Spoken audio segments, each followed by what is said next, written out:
वाला है साल 2025 का अंतिम सूर्य ग्रहण। इसका क्या होगा देश और दुनिया पर प्रभाव? भारत में यह ग्रहण नहीं दिखाई देगा क्या? फिर भी भारत के लोगों को सावधान रहने की जरूरत है। क्या करें क्या ना करें, राशि के हिसाब से हम आपको बताएंगे सभी उपाय, एक एक पहलू पर चर्चा करेंगे। और इस चर्चा के लिए हमारे साथ खास मेहमान भी मौजूद हैं। हमारे साथ सभी खास मेहमानों का परिचय मैं आपसे करा देती हूँ। हमारे साथ मनीषा कौशिक जी जुड़ेंगी, नंता पांडे जी स्टूडियो में मौजूद हैं, बहुत बहुत स्वागत आपका नंता जी। वान्या आर्या जी हमारे साथ मौजूद हैं, आचार्य डीपी शास्त्री जी हमारे साथ मौजूद हैं, शास्त्री जी बहुत बहुत स्वागत आपका। और प्रवीण कुमार मिश्रा जी हमारे साथ मौजूद हैं। इन सभी खास मेहमानों के साथ हम चर्चा करेंगे, लेकिन चर्चा की शुरुआत सबसे पहले मैं आपसे करना चाहूंगी नंता पांडे जी, क्योंकि भारत में ये दिखाई नहीं देने वाला है। क्या भारत के लोगों को भी सावधान रहने की जरूरत है और किस तरीके से वो इसका लाभ या फिर हानि पा सकते हैं, इस पर चर्चा करें। जी, बहुत ही अच्छा प्रश्न, क्योंकि बहुत सारे लोगों को बहुत सारा कन्फ्यूजन कि ग्रहण तो पड़ रहा है, वो भी पितृपक्ष में महालय अमावस्या के दिन, तो क्या सूतक रहेगा नहीं रहेगा, क्या करें क्या नहीं करें। तो सबसे पहले ये जान लीजिए, देखिए हमारी शास्त्रों में जो लिखा है वो ये लिखा है कि जब तक आप नग्न आँखों से ग्रहण को ना देख लें तो ग्रहण मान्य नहीं होता। तो भारत में इसका सूतक नहीं लगेगा। आप अपने आराम से दोपहर में कुतुब मुहूर्त में, आपको महालय अमावस्या बहुत ही सुंदर दिन है, उस दिन आपको अपने पितरों के नाम से जो भी दान पुण्य करना है आप अवश्य करें। ग्रहण का जो असर है वो असर खासकर ऑस्ट्रेलिया, न्यूजीलैंड, फिजी, अंटार्कटिका, ये वाली जो पैसिफिक ओशन वाली बेल्ट है यहाँ पे रहेगा। और यहाँ पे इनको काफ़ी क्योंकि जो नक्षत्र पड़ रहा है और जिस तरह से उत्तरा फाल्गुनी नक्षत्र सूर्य का ही नक्षत्र है, सूर्य के ही नक्षत्र में सूर्य का ग्रहण पड़ रहा है, तो यहाँ पे एडमिनिस्ट्रेशन से रिलेटेड प्रॉब्लम्स और काफ़ी कुछ उस तरह की प्रॉब्लम्स दिखाई देंगी, जहाँ पे थोड़ा सा रिलीजियस टोन भी रहेगा। और रिलीजियस टोन की वजह से, जैसे न्यूजीलैंड में आप देखें तो मेयोरी संप्रदाय बहुत ज़्यादा है, हो सकता है कोई एजिटेशन उनके एंड से निकल करके आए सामने अपने अस्तित्व को लेकर, तो उस तरह की कोई आइडेंटिटी क्राइसिस हो सकती है एडमिनिस्ट्रेशन से रिलेटेड उस बेल्ट में, यानी कि ऑस्ट्रेलिया का बिल्कुल न्यू साउथ वेल्स वाला एरिया जो है उस साइड में, और आपका न्यूजीलैंड का एरिया, फिजी का एरिया, और वॉल्केनिक इरप्शंस, क्योंकि सूर्य ग्रहण है, फायर जोन होता है और सूर्य के ही नक्षत्र से शुरू हो रहा है सूर्य ग्रहण, और सूर्य के नक्षत्र के बाद वो सीधे सीधे करके आगे बढ़ करके चंद्रमा के नक्षत्र में जाएगा। यानी कि मेंटल एक अपहीवल जिसे बोलते हैं, एक मानसिक, एक सामुदायिक तरफ से उत्साह के साथ और एक बहुत ज़्यादा जोश के साथ रिएक्शंस जो होते हैं वो चंद्रमा लेके आता है, क्योंकि हस्त नक्षत्र पड़ेगा जैसे जैसे ही ग्रहण आगे बढ़ता जाएगा। तो ये ग्रहण जो है उत्तरा फाल्गुनी नक्षत्र जो कि सूर्य का नक्षत्र है, और उसके बाद हस्त जो कि चंद्रमा का नक्षत्र है। तो सूर्य और चंद्रमा वैसे ही अमावस्या का योग बनाते हैं, अमावस्या के दिन ये ग्रहण पड़ रहा है, और साथ ही साथ सानिध्य में है बुध, वहाँ पे बैठे हुए हैं सूर्य के साथ। बहुत सारी चीज़ों का सहयोग यहाँ पर एक ही दिन बैठ रहा है। शास्त्री जी भी हमारे साथ मौजूद है। शास्त्री जी जानेंगे कि ये सूर्य ग्रहण क्यों खास है, इसका क्या समय काल रहने वाला है और किस तरीके से समय काल का उपयोग हमें भारत में करना चाहिए जहां पर सूर्य ग्रहण नहीं दिखाई देने वाला है। देखिए, यह ग्रहण जो है भारत के लोगों के लिए इसके कोई सूतक नहीं है, कोई दोष नहीं है। जिस कंट्री में वहाँ सूतक है वहाँ दोष है। ये ग्रहण, सूर्य ग्रहण रात्रि में 11 बजे शुरू होगा और 3:24 सुबह तक ये रहेगा। ये समथिंग 4 घंटे 24 मिनट का ग्रहण है, बल्कि ये पूर्वा फाल्गुनी नक्षत्र में शुरू हो रहा है।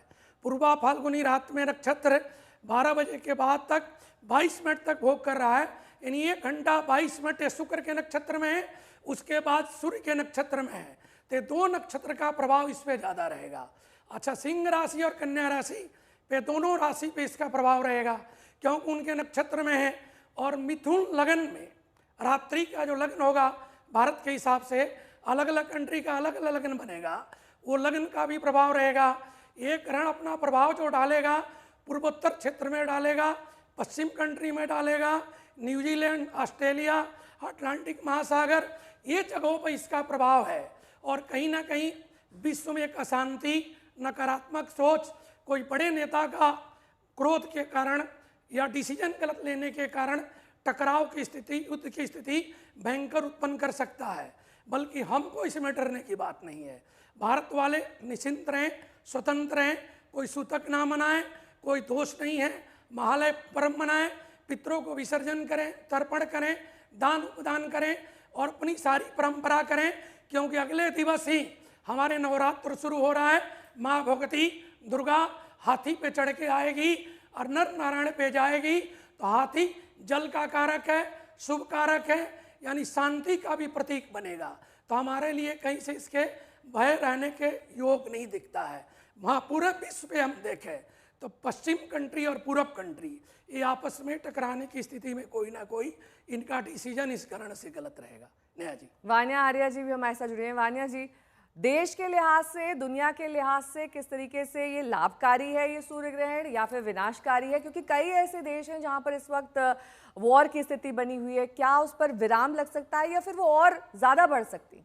बहुत अच्छा प्रश्न आपने पूछा नेहा जी। सबसे पहले इस ग्रहण की अगर हम बात करते हैं तो ये ग्रहण जो है सर्व पितृ अमावस्या पर पड़ रहा है। बहुत ही सुंदर और खूबसूरत दिन है हमारे पितरों को नमन करने का। इस दिन अमावस भी है और ग्रहण का सूतक जो है वो भारत में मान्य नहीं है, लेकिन और कंट्रीज़ जो हैं, देश दुनिया की और कंट्रीज़ पर इसका इम्पैक्ट आएगा ही आएगा।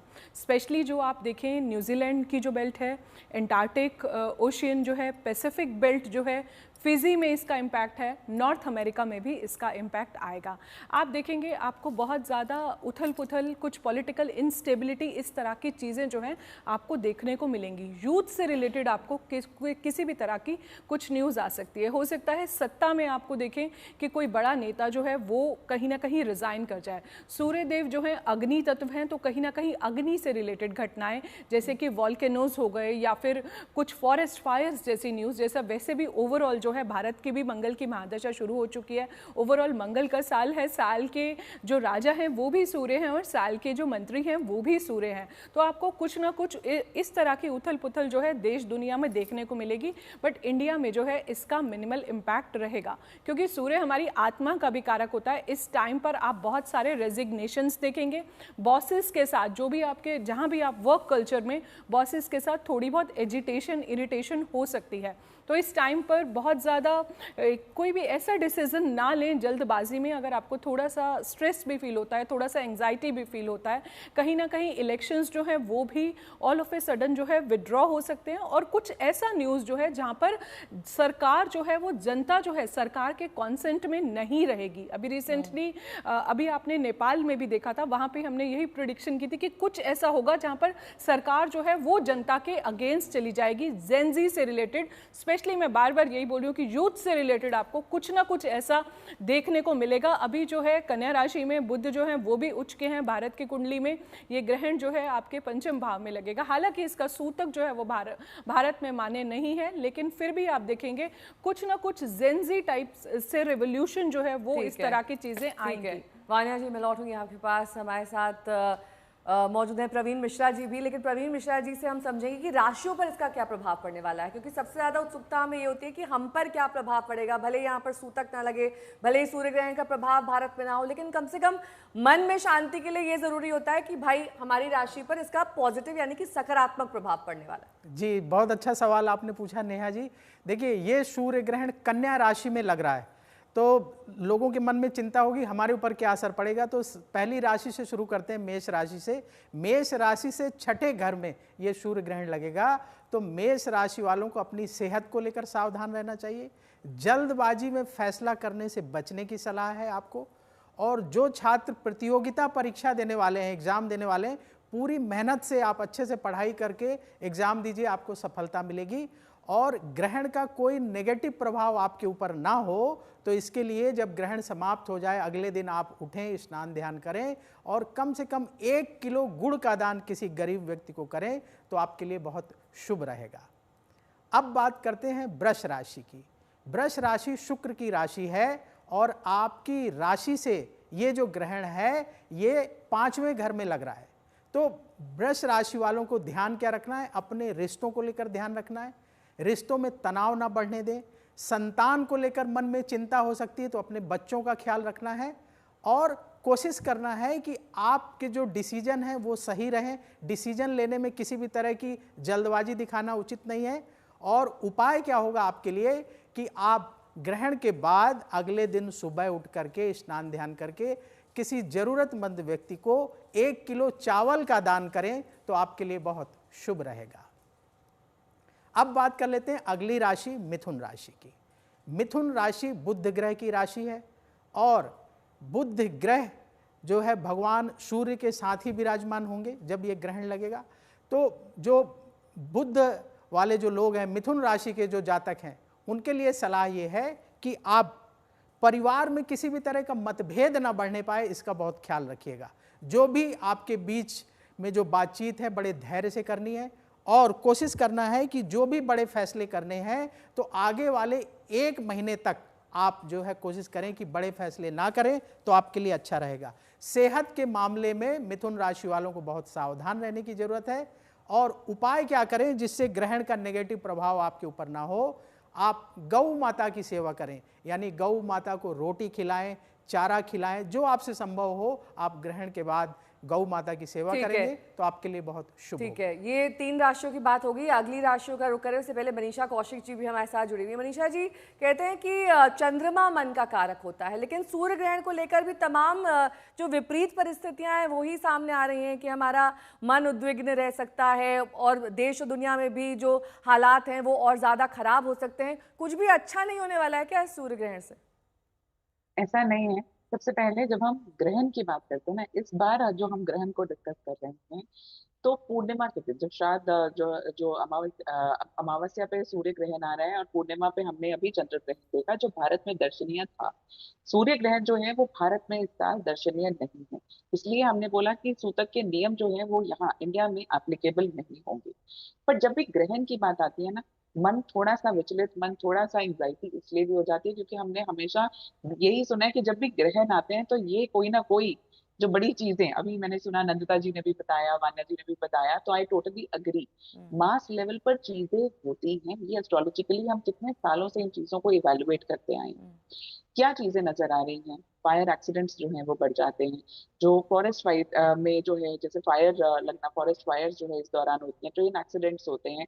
कहीं ना कहीं राजनीतिक उथल पुथल का समय है, कोई स्पिरिचुअल पर्सनालिटी जो है वो उनसे जुड़ी हुई कोई बड़ी खबर, किसी सेलिब्रिटी की जो है वो पूरी न्यूज, निधन की न्यूज, दुखद न्यूज हमें सुनाई जो है वो इस दौरान सुनाई देती है। तो ये जो बड़ी बड़ी न्यूज जब आती है ना, ये हमारे मन को परेशान करती है। पर ये पीरियड जो है प्रैक्टिकली अगर हम देखें तो कितने सालों के बाद हमने श्राद्ध के साथ ग्रहण को कोइंसाइड करते हुए देखा है। 21 अगर हम सितंबर की बात कर रहे हैं तो बेहद खास दिन, क्योंकि इस दिन पितरों की विदाई का दिन है, सर्व पितृ अमावस्या है। और ये साथ साथ ग्रहण के साथ भी हम बोलते हैं कि जब ग्रहण आए तो दान जरूर कीजिए। तो जब इतना बड़ा पावरफुल दिन हो तो ऐसा कैसे हो सकता है कि सिर्फ कष्ट ही लेकर आए? उसके आगे तो माता रानी के दिन आ रहे हैं और नवरात्रा, घर के बड़ों से मैंने हमेशा सुना है कि जैसे ही नवरात्रा बढ़कर आए तो वो आपके लिए अच्छा होता है, खुशियां लेकर आता है। लेकिन ग्रहण का इम्पैक्ट सिर्फ कभी एक ग्रहण का नहीं होगा। जितने ये ग्रहण जितने क्लोज अकर करेंगे, लूनर और सोलर इक्लिप्स, उतने बड़े इम्पैक्ट जो है वो नजर आते हैं। जो हमें, आपने देखिए हम आज तक पे ही हमने शो किया था, उसी दौरान आप देखिए नेपाल में कितनी बड़ी चीज जो है वो हमें नजर आई। तो ये जो है, क्योंकि चंद्रमा मन के कारक हैं तो कहीं ना कहीं मन को तो परेशान करने वाली स्थितियां नजर आएंगी। सूर्य जो है वो सत्ता के कारक है। सूर्य को सोर्स ऑफ लाइफ कहा जाता है, एनर्जी का कारक कहा जाता है, राजनीति का कारक कहा जाता है, सत्ता को रूल करते हैं। इसलिए जो सत्ता में उठक पटक है ना, वो अब इस दौरान हमें ज्यादा नजर आएगी। साथ साथ प्राकृतिक आपदाएं, अभी भी देखिए तो जल से जुड़ी जो तबाही है वो रुक नहीं रही थी, लेकिन आगे आने वाले समय में ब्रिजेस का गिरना, फायर से जुड़े हुए एक्सीडेंट्स, कहीं ना कहीं भूमि के कारण जो है, ये सब अभी हमें आते हुए समय में नजर आएंगे। बट क्यों? क्योंकि अगले साल फिर जो है वो 2026 के फर्स्ट क्वार्टर में हमें फिर ग्रहण नजर आ रहे हैं, तो ये इफेक्ट तो रहेगा। पर क्या ये चीज जब मासेस में हो रही है तो सबको कहीं ना कहीं अफेक्ट तो करेगी, मन इसीलिए परेशान रहता है। पर जैसा मैंने कहा कि अब आगे नवरात्रे आ रहे हैं, कितने पावन दिन हैं, और ये तो शक्ति की पूजा है। इस दौरान माता रानी जो है वो डेफिनेटली यही चीज सिखाती हैं कि कष्ट कैसे भी क्यों ना हो, जब वो साथ हैं तो सारे कष्ट दूर होंगे ही होंगे। ठीक है। और प्रवीण मिश्रा जी हमें बताएंगे कर्क और सिंह राशि पर इसका क्या असर रहने वाला है? जी, तो कर्क राशि की बात कर लेते हैं। कर्क राशि चंद्रमा की राशि है और जब ये ग्रहण लगेगा उस समय सूर्य और चंद्रमा दोनों बहुत डिग्री वाइज क्लोज होंगे। अमावस्या पर सूर्य ग्रहण लगता है। तो कर्क राशि वालों के लिए सलाह ये है कि जो भी फैसले करें बहुत सोच समझ के करें, जल्दबाजी में बिल्कुल भी डिसीजन ना लें तो आपके लिए अच्छा रहेगा। अगर आप कोई महत्वपूर्ण कार्य करना चाहते हैं तो अपने मित्रों से, जो आपके करीबी दोस्त हैं, उनसे अवश्य सलाह ले लीजिएगा। उनकी सलाह से फैसले करेंगे तो आपके लिए अच्छा रहेगा। कर्क राशि वालों को दान क्या करना चाहिए। देखिए, कर्क राशि वालों को सफ़ेद चीज़ों का दान करना चाहिए। तो सबसे सरल है, सबके घर में होता है आटा, तो कम से कम 1 किलो आटे का दान किसी ज़रूरतमंद व्यक्ति को आप ग्रहण के बाद, जब ग्रहण समाप्त हो जाएगा, अगले दिन आप सो करके उठेंगे, भारत में अगर रहते हैं तो स्नान ध्यान करिए, अपने घर में पूजन करिए और फिर किसी ज़रूरतमंद व्यक्ति को 1 किलो आटे का दान करें तो आपके लिए बहुत शुभ होगा।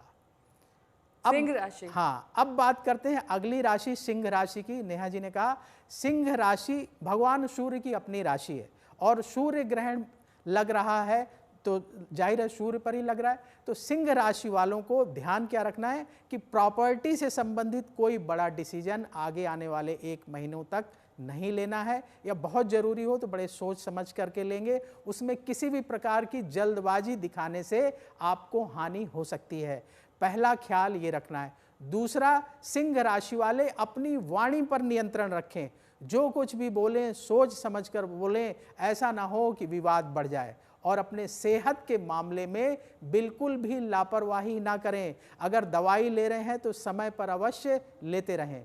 उपाय क्या करें, सिंह राशि वाले इस ग्रहण के अशुभ प्रभाव से बचने के लिए 1 किलो गुड़ का दान जब ग्रहण समाप्त हो जाए अगले दिन स्नान ध्यान के करके करेंगे तो आपके लिए बहुत शुभ होगा। ठीक है।